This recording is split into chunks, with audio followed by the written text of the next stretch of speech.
back to the AWS studio right here at Mobile World Congress Barcelona 2024, and we're here today to talk a little bit more about taking a long-term innovation outlook into generative AI.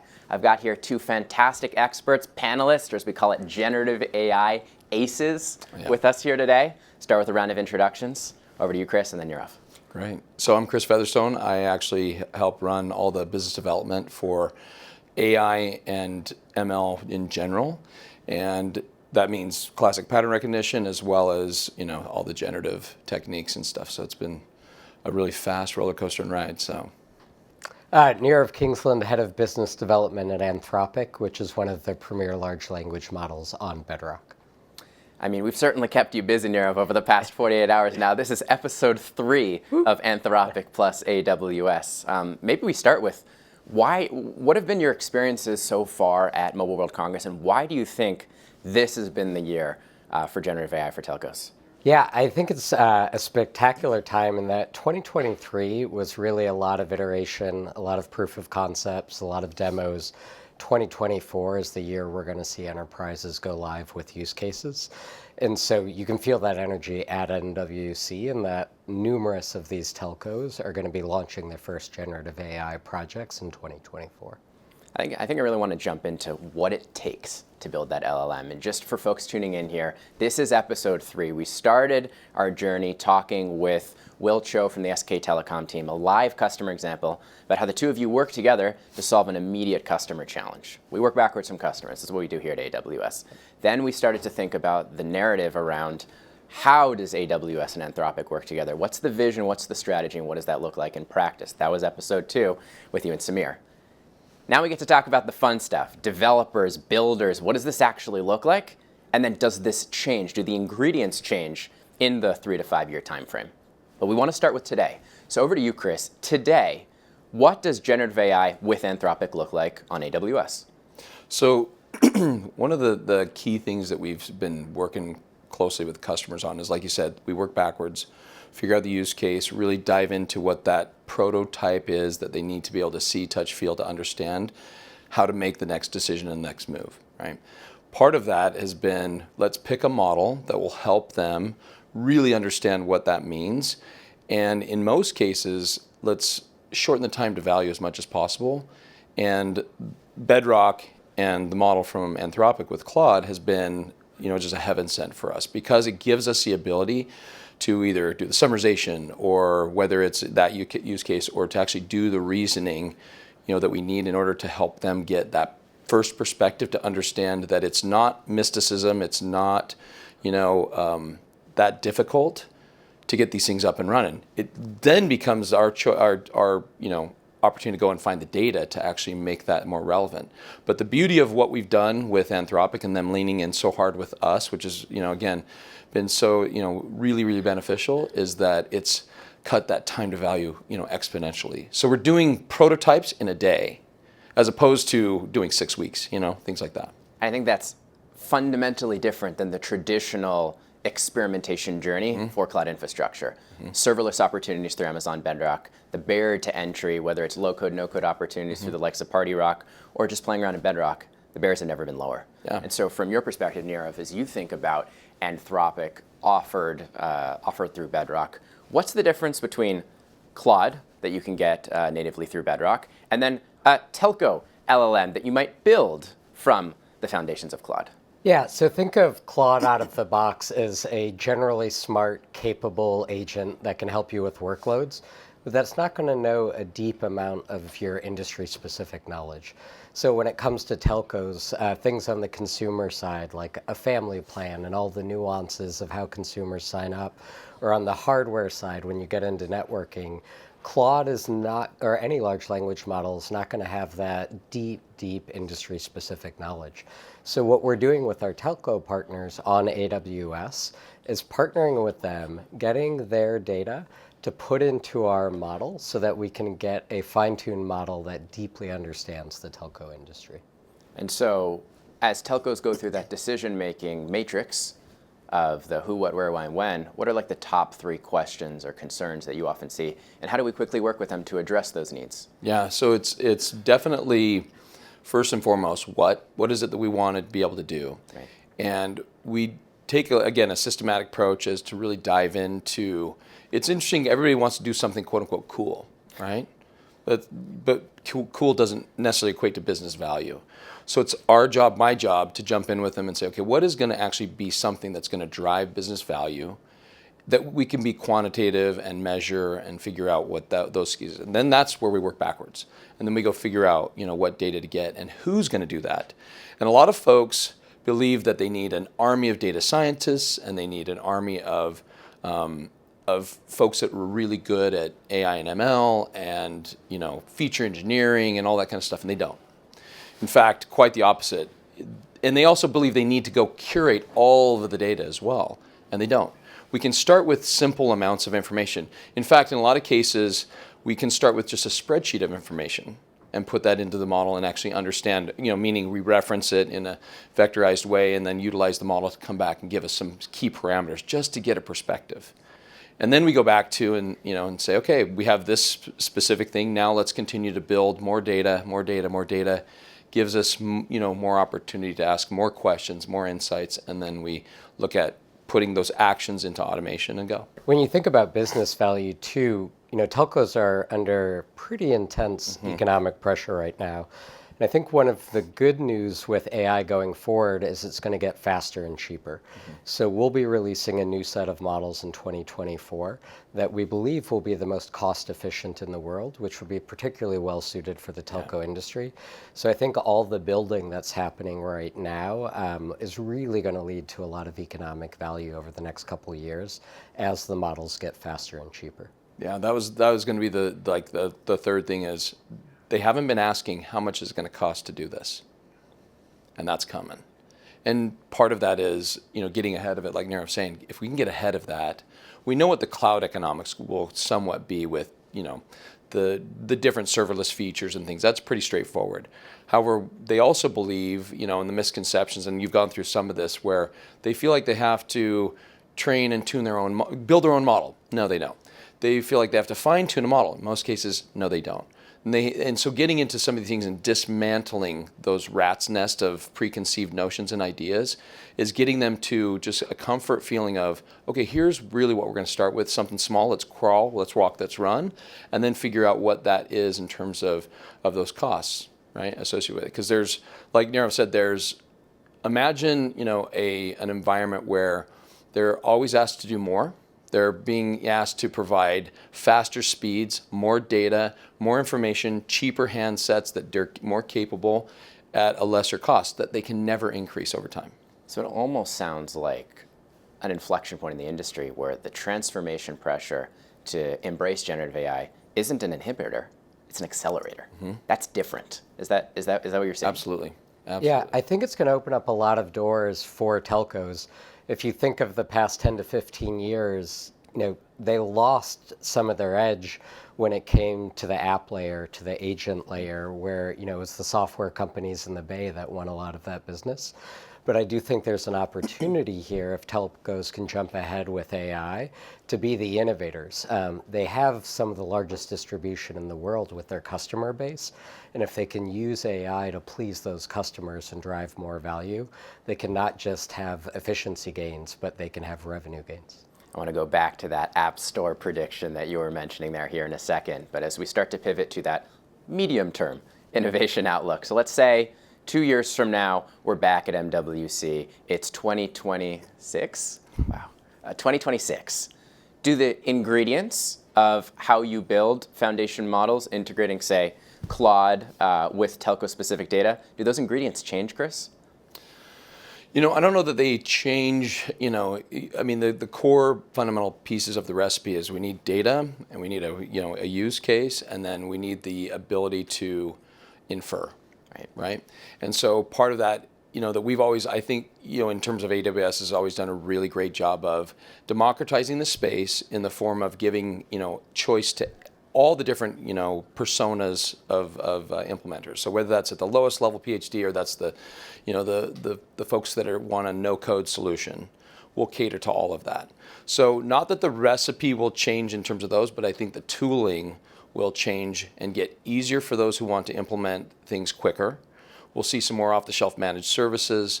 We'll also see some more capabilities, definitely from our technology partners, that enable us to continue to do more, right? Our innovation is really so much tied together that when they innovate, we get to innovate more. We'll innovate, they get to innovate more, and it starts to become this perpetual flywheel that creates a lot of momentum. Right. Yeah, I'm pretty bullish on how much we'll be able to advance by 2026. A couple of areas of focus right now are things like customer service, sales, marketing, but that's just the tip of the iceberg when it comes to how to create value in telcos. And so when you think about networking, optimization, we want to get deeper and deeper into the real nitty-gritty of the industry and get those data sets so our models can get smarter at actually driving some of the hardware improvements as well. So I'll stick with you here for a second. Use cases expand, but does the value proposition stay consistent from your perspective? Yeah, I think generally so. Because of our partnership with Amazon and the chips that you all are creating, I do think it'll become increasingly more cost effective over time. So I hope what we're delivering in 2024 will be cheaper, higher quality, and faster in 2026 as well. Another key capability that I think is going to be very important over the next year or two is multimodal. Imagine if a technician can take a picture of a tower, that gets fed up to centralized expertise, they look at everything, they get feedback back. Or even think of training our model on actual tower data. And so we could take a picture of a tower, have Claude reason over that, and then coach the technician on the ground on how to make improvements. So multimodal image capability, I think, will add a lot of value in telco. And how do we get there? Coming to you shortly on Bedrock. Anthropic will be releasing multimodal models in 2024 on Bedrock. Wonderful. A lot to look forward to. And a lot of this starts with the builders and developers embracing these new capabilities to build these enterprise solutions. We were just talking about this earlier, Chris. The role of the developer is changing in a good way, in an exciting way. We had a chance to talk with British Telecom about their embrace of AWS Code Whisperer. And one of the things they were sharing was around the role of the developer having almost like a peer programmer. The foundations of coding. You work with a friend. That friend is now AI assisted. How do you think about the role of the developer playing an increasingly exciting but fundamentally different role? The developer, having a product management background, the developer is one piece of the work stream. Right. So you got to go up, to where the requirements are built and understood and developed and why, right, in terms of those pieces.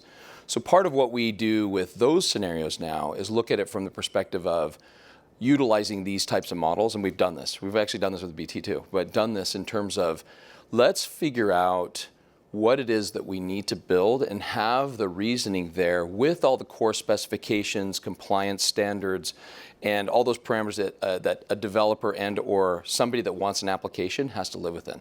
So what does that look like for their InfoSec? What does that look like for their government standards? What does that look like for data sovereignty? What does that look like for, you ask all those questions in addition to what is the business outcome that you're trying to drive in terms of a product? Ask it those questions, and that digital assistant comes back with, oh, Robbie, you want to have these applications do what? Okay, let me give you the checklist of things. Oh, you don't have them? Do you want me to create them? Yes. And go through and start to reason behind it, create those artifacts, and really cut down the time exponentially from idea to actually implementation. So now, instead of me as a product manager trying to understand what I need to and get something to a developer, now I'm developing all those artifacts and actually putting them into their work item tracker as well with code snippets and stubbed out environments that they can then generate. So it just exponentially shortens the time to value for how things will and can get developed, because now they go into development mode and have their code companion there helping them code against the semantic nature of their coding standards, and it just creates a really productive way. Right? Totally agree. Our real hope is that the things Anthropic researchers are doing now, developers will be able to do in the next 6 to 12 months.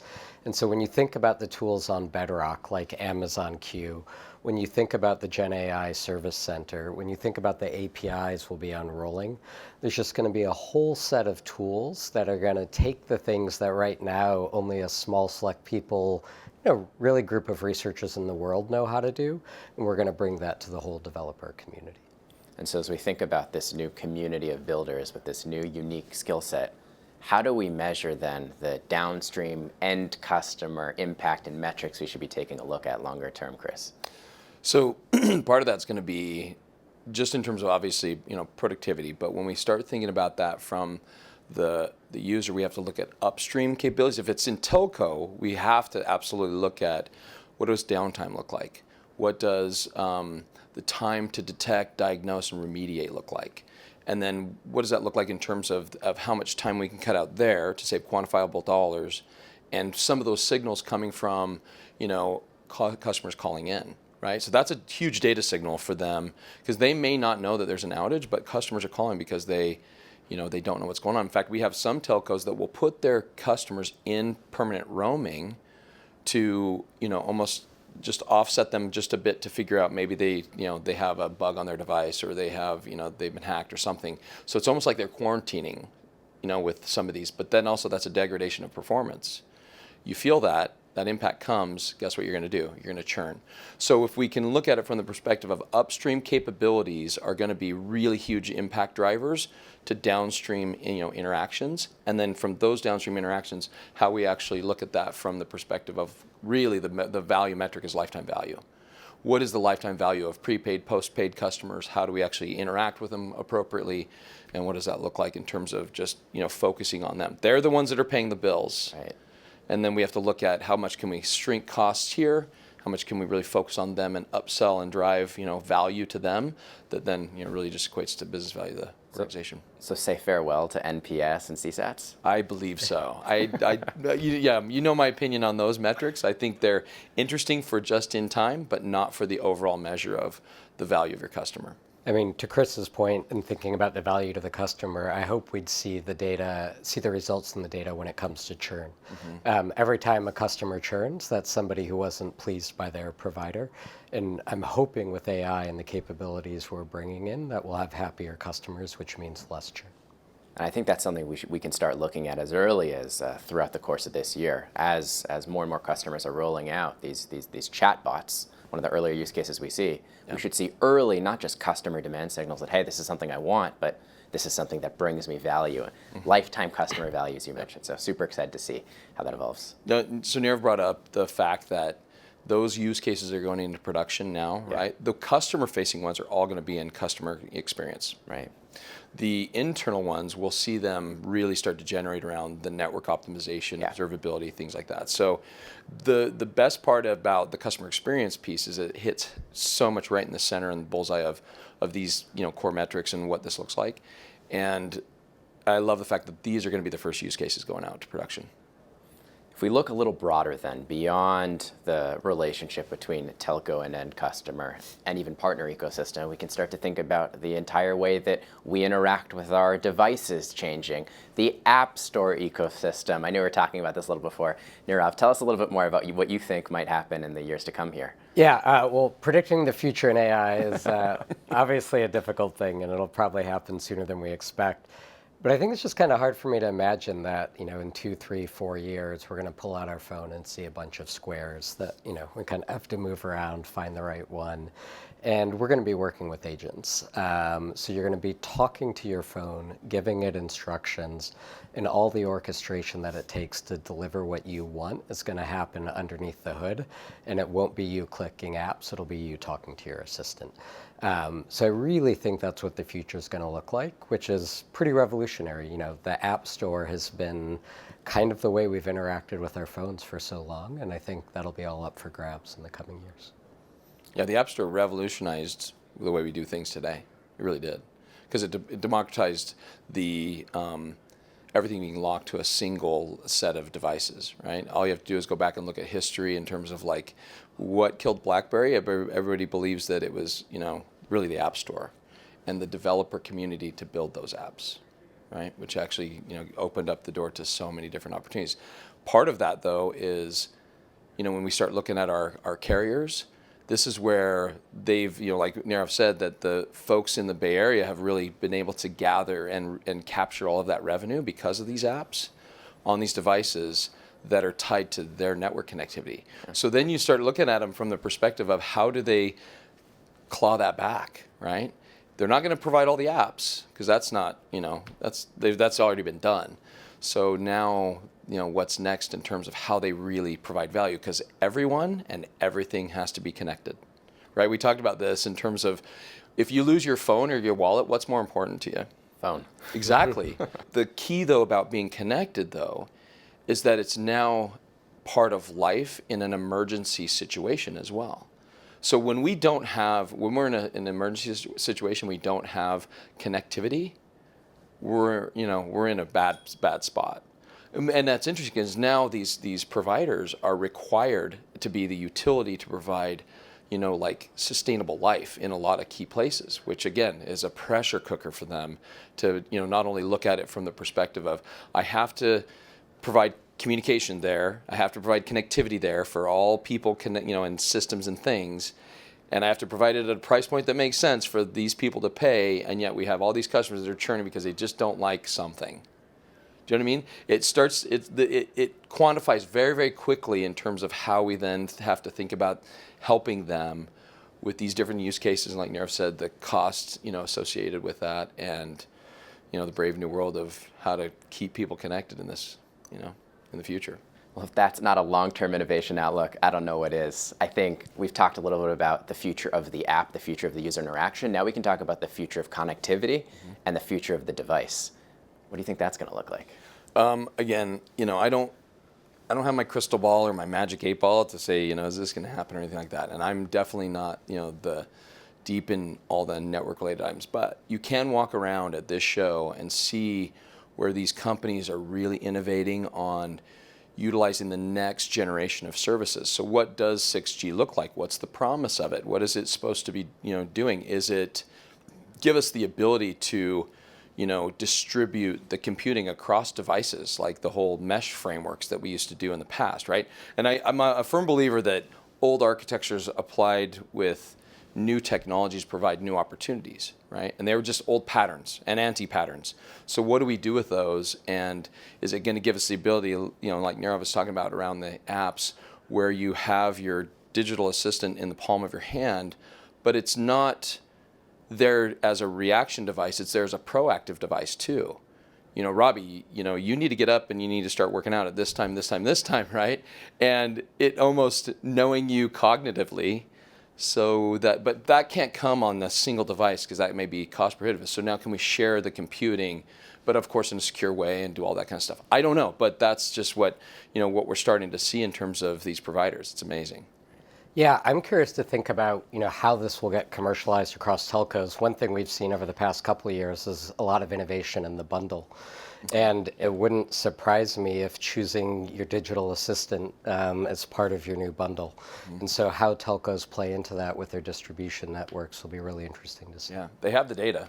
It's amazing how much data they collect, and they get all the metadata alone. So. And I think what makes this session here so exciting is we're talking about a long-term innovation outlook, but we have the roadmap, we have the ingredients, and we have such a fantastic partnership between AWS and Anthropic. So much to look forward to for both the builder and the business leader who want to get more involved, who want to learn more. Where might you point them to get started? Well, we definitely have even training for executives, right, for generative AI, which we can put in the show notes and things. And it's literally just trying to get in and understand really what they want to be able to solve and how they can think about just increasing productivity, shortening the time to value on these key things. Insights, action, equal automation. Right. So what insights do they have or do they not have that they need to ask the questions about? And can there be some generative models to actually help put the reasoning in there, or the summarizations or whatever it is, and really answer those questions in a more cohesive way, on demand or batch, whatever that means, right? So we have a lot of training for them, for the different personas, their folks, and if need be, we're more than happy to jump in with every customer and walk through all of this with them. So it doesn't scale, but we're willing to do it. Love it. Yeah, Anthropic has learned so much about the telco industry because of our early partnerships over the past year. And so I'm just really excited about the next wave of companies we get to work with, because we're going to be so much more able to serve them based on all the knowledge we've gained. So I really agree with Chris. Like, now if we get a deep partnership with the telco, I just feel increasingly confident in a matter of weeks we can get something up and running that could wow their customers. Well, we certainly thank you for leaning in or learning and being curious, as we say. We've loved having you for each of these 3 episodes here in the AWS studio. Chris, we'll see you in episode 4. Yep. And, thank you both for joining us. Thank you.